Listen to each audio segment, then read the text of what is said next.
Sir మామూలుగా ఒక cancer మహమ్మారి ఇవి నా దాకా రాదని చాలామంది అనుకుంటారు. స్క్రీనింగ్కి టెస్టింగ్కి ఫస్ట్ ఆఫ్ ఆల్ తేడా ఏంటి సార్? టెస్టింగ్ అంటే ఎవరికైనా కొన్ని సిమ్టమ్స్ ఉండి కొన్ని లక్షణాలు ఉంటే వాళ్ళు డాక్టర్ దగ్గరికి వెళ్ళినప్పుడు కొన్ని పరీక్షలు చేస్తాం, దాన్ని టెస్టింగ్ అంటారు. డయాగ్నోస్టిక్ వర్కప్ అంటాం దాన్ని, డయాగ్నోసిస్, రైట్. అంటే లక్షణాలు లేని వాళ్ళకి చేసేటువంటి టెస్ట్ని స్క్రీనింగ్ అంటాం.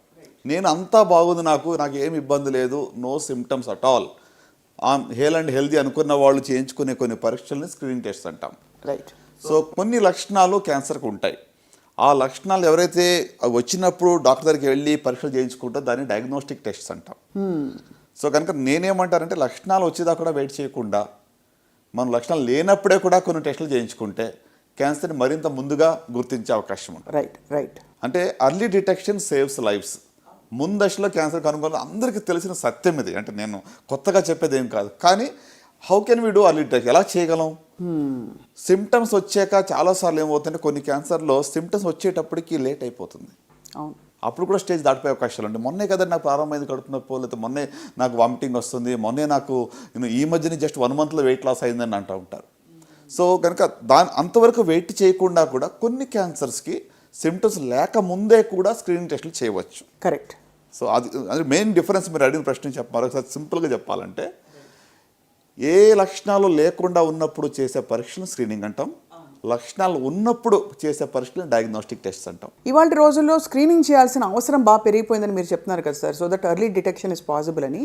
సో ఏ డెమోగ్రఫిక్ ప్రొఫైల్ వారు, లేదు ఏ వయసులో ఉన్నవాళ్ళు, ఎలాంటి వాళ్ళు చేయించుకోవాలి స్క్రీనింగ్? షూర్ అండి. అంటే స్క్రీనింగ్ టెస్ట్ అనేటువంటిది ప్రతి క్యాన్సర్కి కూడా చేయలేం. ఒక 200కి పైగా క్యాన్సర్ రకాలు ఉన్నాయి. సో అన్ని క్యాన్సర్లకి మనం స్క్రీనింగ్ టెస్టులు చేయాలంటే జరగని పని. ప్రతిరోజు కూడా నాకు ఏదో క్యాన్సర్ వస్తుందని భయంతో బ్రతకాల్సిన అవసరం లేదు. రైట్. సో కనుక మోస్ట్ కామన్ సర్వసాధారణంగా కనబడే క్యాన్సర్స్కి మాత్రమే స్క్రీనింగ్ టెస్ట్ చేస్తాం.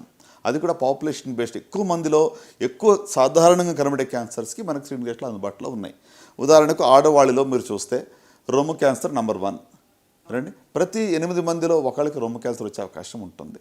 వచ్చేది అంటే మనకున్న జనాభాను మనం చూస్తే చాలా హై నంబర్, అది లైఫ్ టైంలో వచ్చే రిస్క్. అవును. సో ఇండియన్ కాంటెక్స్ట్లో 1 in 26, 1 in 28 అని అంటాం, కానీ బట్ మన డేటా కరెక్ట్గా లేదు. రైట్. సో కనుక రిస్క్ డెఫినెట్గా హై ఉంది, పాపులేషన్ కూడా చాలా ఎక్కువగా ఉంది. సో కనుక రొమ్ము క్యాన్సర్కి స్క్రీనింగ్ టెస్టులు అందుబాటులో ఉన్నాయి. అలాగే సర్వైకల్ క్యాన్సర్, గర్భాశయ ముఖద్వారపు క్యాన్సర్, దానికి సంబంధించి కూడా స్క్రీనింగ్ టెస్టులు మనకు అందుబాటులో ఉన్నాయి. అట్లనే ఓరల్ క్యాన్సర్స్, నోటి క్యాన్సర్స్ కానివ్వండి, కోలాన్ క్యాన్సర్స్ కానివ్వండి, రైట్, లేక లంగ్ క్యాన్సర్స్. ఇప్పుడు హై రిస్క్ ఉన్న వాళ్ళలో లంగ్ క్యాన్సర్ కూడా స్క్రీనింగ్ టెస్టులు అందుబాటులో ఉన్నాయి. సో 4-5 రకాల క్యాన్సర్లుకి మనకి స్క్రీనింగ్ టెస్టులు అందుబాటులో ఉన్నాయి. రైట్. అంటే అన్ని క్యాన్సర్ని ఒక టెస్ట్తో కనుగొంటారనేది లేదండి ఇంతవరకు. మల్టీ క్యాన్సర్ డిటెక్షన్ అని చెప్పి ఒక రీసెర్చ్ నడుస్తూ ఉంది అమెరికాలో. ఇంకా దానికి ఇంకా చాలా టైం పడుతుంది. అంటే బ్లడ్ టెస్ట్తోనే మొత్తం బాడీలో ఏ క్యాన్సర్ ఉందని తెలుసుకునే స్టేజ్లో మనం ఇంతవరకు రాలేదు. Right right right. సో కనుక ఆడవాళ్ళలో కొన్ని క్యాన్సర్ మనం చూసాం. రొమ్ము క్యాన్సర్ కానీ, గర్భాశయ ముఖద్వారపు క్యాన్సర్ కానివ్వండి, పెద్దపేగు క్యాన్సర్ కానివ్వండి, ఓవిరియన్ క్యాన్సర్ కానివ్వండి, లంగ్ క్యాన్సర్ కానివ్వండి, వీటికి కొన్ని టెస్టులు మనకు అందుబాటులో ఉన్నాయి. అలాగే మగవాళ్ళలో చూసినట్లయితే మరి ప్రోస్టేట్ క్యాన్సర్ సర్వసాధారణంగా ఉంటుంది. దానికి సింపుల్ బ్లడ్ టెస్ట్ ద్వారా కానీ మనం స్క్రీనింగ్ చేయొచ్చు. సిమ్టమ్స్ లేకుండా 50 సంవత్సరాలు పైబడిన వాళ్ళకి ఒక సీరం ప్రోస్టేట్ స్పెసిఫిక్ యాంటీజెన్ చేస్తే సరిపోతుంది. ఇప్పుడు ఆడవాళ్ళు మనం ముందుగా అనుకున్నట్టుగా ఇప్పుడు మ్యామోగ్రఫీ అండి, 40 సంవత్సరాలు పైబడిన వాళ్ళు ఒకసారి మ్యామోగ్రఫీ చేయించుకోవాలి. అంటే నాకున్న పెయిన్ పాయింట్ ఏంటంటే, ఈవెన్ ఎడ్యుకేటెడ్ పీపుల్లో అర్బన్ ఇండియాలో కూడా మనం చూస్తే 1% కన్నా ఎక్కువ స్క్రీనింగ్ చేయించుకోవటం లేదు. Right right right. అంటే మనం ఏదో గ్రామీణ ప్రాంతాల్లో యాక్సెస్ లేదు, వాళ్ళు చేయించుకోవట్లేదు ప్రశ్న కాదండి. చదువుకున్న వాళ్ళలో కూడాను 40 సంవత్సరాలు పైబడిన వాళ్ళు ఎంతమంది బ్రెస్ట్ క్యాన్సర్ స్క్రీనింగ్ చేయించుకున్నారంటే మన దాకా రాదనుకుంటారు. సిమ్టమ్స్ లేదు, మాకేం పర్వాలేదులే, మమ్మల్ని తాకదు అనుకుంటారు.